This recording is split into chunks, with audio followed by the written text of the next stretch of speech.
Good morning students, B Com semester 1 financial accounting 1। मैंने आपसे कहा था कि मैं आपको HNGU का जो बीकॉम सेमेस्टर 1 का NEP 2020 के हिसाब से फाइनेंशियल अकाउंटिंग 1 का जो पेपर होगा उसे मैं आपको एक्सप्लेन करूंगी और उसके MCQ सॉल्व कराऊंगी। Okay, so now what we are going to do, हम लोग क्या करेंगे, हम ये जो पेपर है बीकॉम सेम 1 और NEP 2020 के हिसाब से आपका FA1 का मेजर का पेपर रहेगा, उसका जो पूरा पेपर स्टाइल है 50 मार्क्स का जो पेपर स्ट्रेटेजी है that I will explain you. चलिए स्टार्ट करते हैं। इंग्लिश वर्जन में पेपर स्टाइल आपकी यही है 10-10-10 एंड आपके MCQs।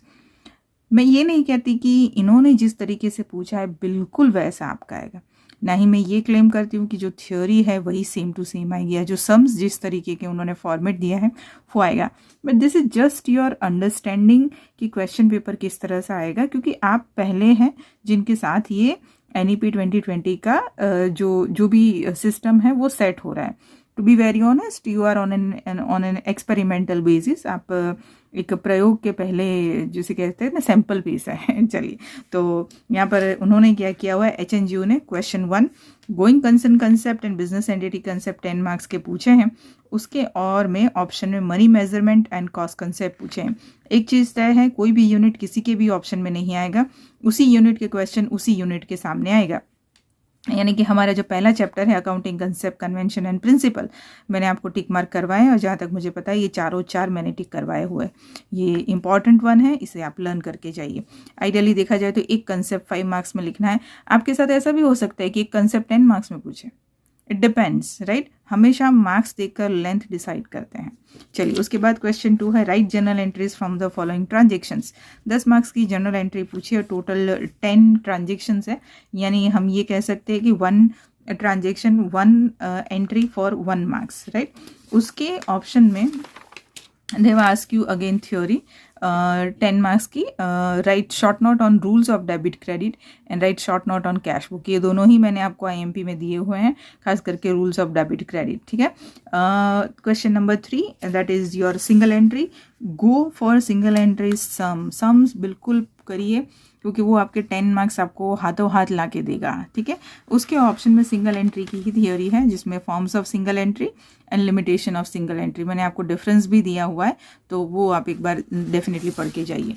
उसके बाद क्वेश्चन 4 है। क्वेश्चन 4 जो है आपका accounts of non trading organisation. यहाँ पर एक हॉस्पिटल का पूरा ट्रांजेक्शन वगैरह लिया है, जिसमें आपको income expenditure account and this receipt and payment account बनाना है। उसके ऑप्शंस में difference between capital expenditure and revenue expenditure उसी चैप्टर की थ्योरी है। And write difference between final accounts of trading concern and non trading concern, दोनों ही important theory, दोनों ही मैंने आपको दी है, उसे आप बिल्कुल करके जाइए।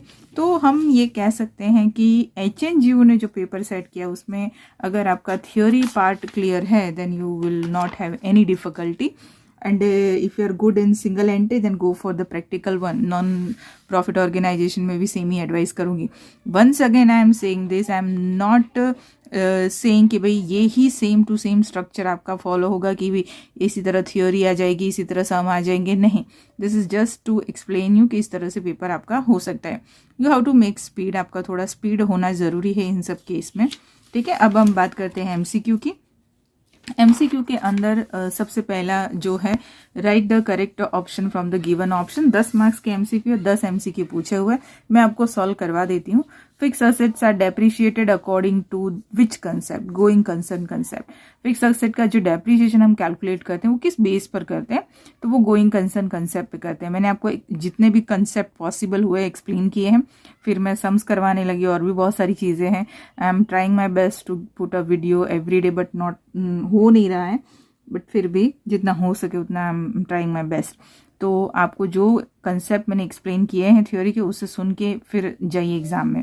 Closing stock should be recorded at original cost और market value, whichever is lower is suggested by which principle, conservative principle. आप क्लोजिंग स्टॉक को मार्केट वैल्यू और उसकी जो बुक वैल्यू है ओरिजिनल कॉस्ट वैल्यू, उसमें जो सबसे कम होते हैं उसमें लेते हैं, क्योंकि हम जो कंजर्वेटिज्म कंसेप्ट है उसमें बिलीव करते हैं कि भैया जितना हो सके उतना प्रॉफिट के बारे में ना सोचकर हम जितना हो सके उतना कॉस्ट के बारे में सोचें। Which principle suggest that the amount of the owners sons college fees paid from the firm should be debited to his drawing account. Business entity concept, भले ही हमारी खुद का बिजनेस हो, लेकिन हम हमारे बिजनेस को हमसे एक अलग एंटिटी मानते हैं, इसीलिए हम इस बेस पर हम इसे ड्राइंग अकाउंट में डेबिट करते हैं। Drawing account is a personal account.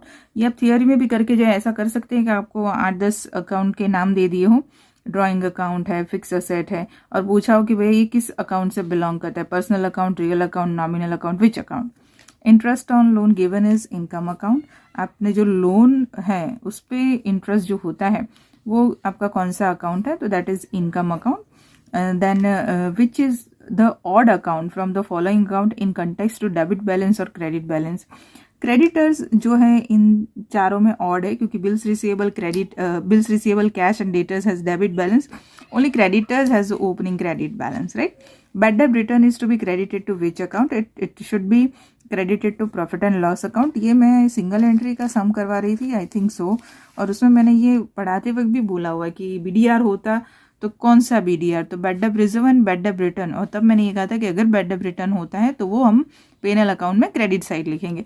तो जब सम्स करवाती हूँ मैं, एट दैट टाइम ऑल्सो मैं कुछ चीज़ें ऐसी समझाती हूँ आपको जो MCQ में काम आएगी। Interest on capital is calculated on which of the following? Opening capital. State which of the following institution can write present their final account through income and expenditure account? Sargam club.